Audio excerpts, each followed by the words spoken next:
everybody, so today is actually a double video. So me and the rest of the YouTubers that are going to be on this channel, which is Lizzie's Secret Channel, with their friends, we discussed the days we're going to have, and y'all guys will basically get the gist of that. But what is going on is that I have Monday, Wednesday, and Friday. Elizabeth has Tuesday and Thursday, and then our other YouTuber is going to have Saturday and Sunday, which our other YouTuber goes by the name of Chloe, and the links up there in the channel, which if you're on a phone it'd be right here, down there, description, you know, all that. Her name is Oreo, I guess, but y'all guys will hear us call her Chloe, which that is her real name. So, yeah, just letting you guys know so you don't get confused.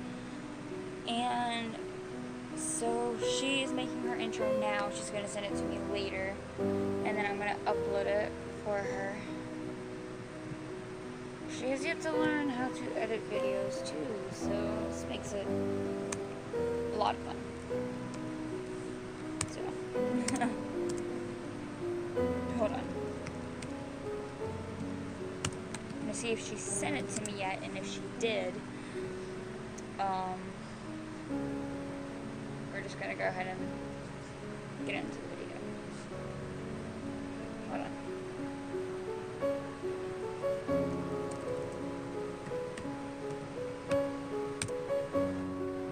Okay, so she has not sent it to me yet.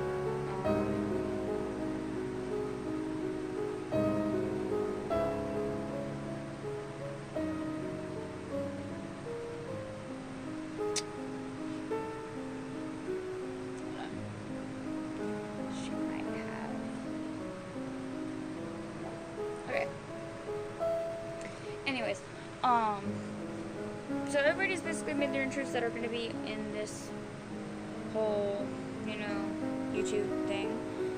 So if we get any more YouTubers on here, I will surely let y'all guys know.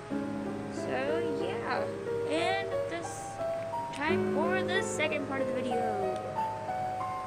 For this part, grab your closest friend that you have close to you, or a family member that works too. That's what I do. I always do it with my mom. Me and her just hang out and watch scary stories all the time. Get drink, food, whatever you need, and then we'll start. Starting in 3, 2, 1. This story is called The Cell Phone. Doesn't say who it was uploaded by, so whoever wrote it, credit goes to you. Especially if you're watching this right now. Here we go. A couple of months ago, my friend's cousin, a single mother, bought a new phone. After a long day at work, she came home and placed her phone down on the counter. And then she went to go watch TV. Then her son came in and to ask her if he could play with her new phone. She told him not to call anybody or to mess with text messages, and he agreed. At around 11:20, she was drowsy, so she decided to go tuck her son into bed. She walked to his room and saw that he wasn't there. She ran straight over to her room, just to find him sleeping soundly with the phone in his hand on her bed. Relieved, she picked up her phone, she backed up in his hand to inspect it. Browsing through it, she noticed only minor changes, such as a new background, a banner, etc. But then, she opened up her saved pictures. She began deleting the pictures he had taken until only one new picture remained. When she first saw it, she was in disbelief. It was her son sleeping on her bed, but the picture was taken by someone else above him, and it showed that the left hand of his elderly woman's face.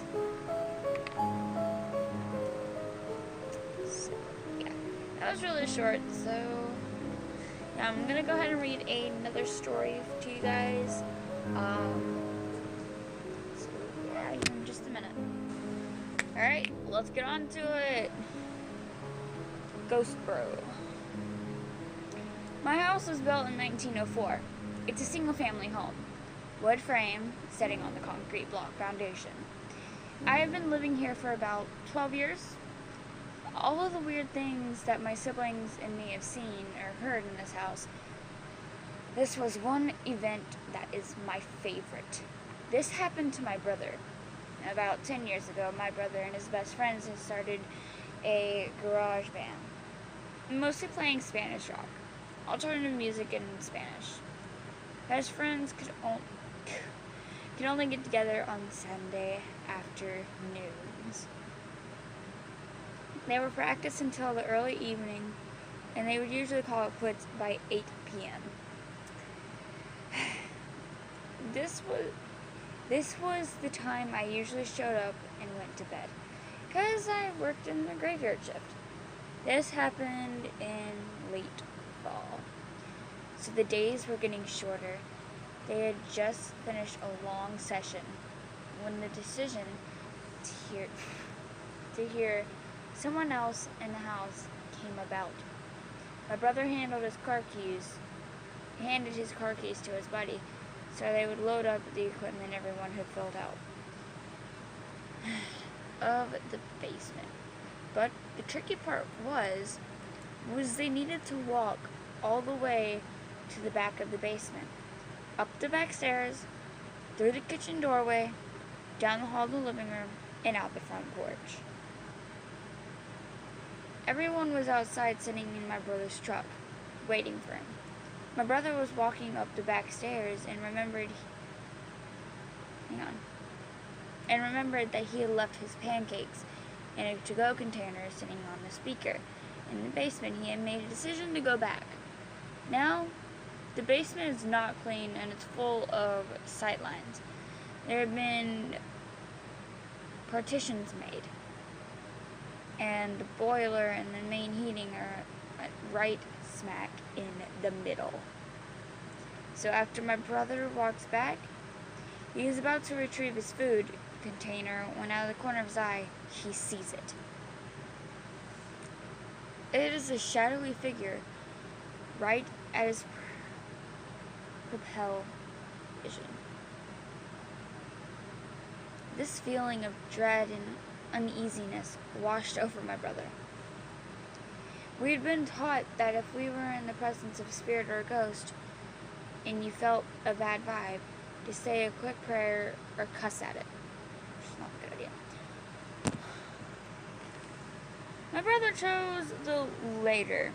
He basically told it, hey, fuck you, I don't have time for this shit. And, stuff like that. My brother started to walk to the back of the basement and briskly up the stairs, closing the doors, turning off all the lights. As he was walking out the last night, the switch is on the opposite side of the front door. Luckily, the door was open from the light street lamp. The street lamp was flooding the living room with its amber light.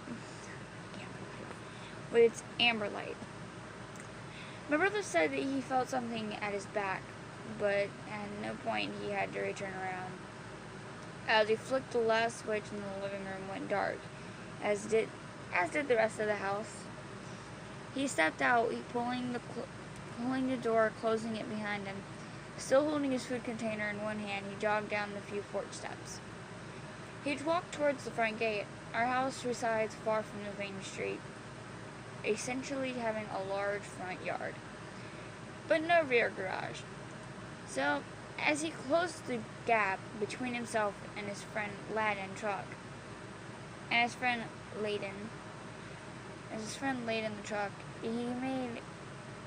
he kind of smiled and thought things over his head. Mad at himself for speaking out when there was no reason.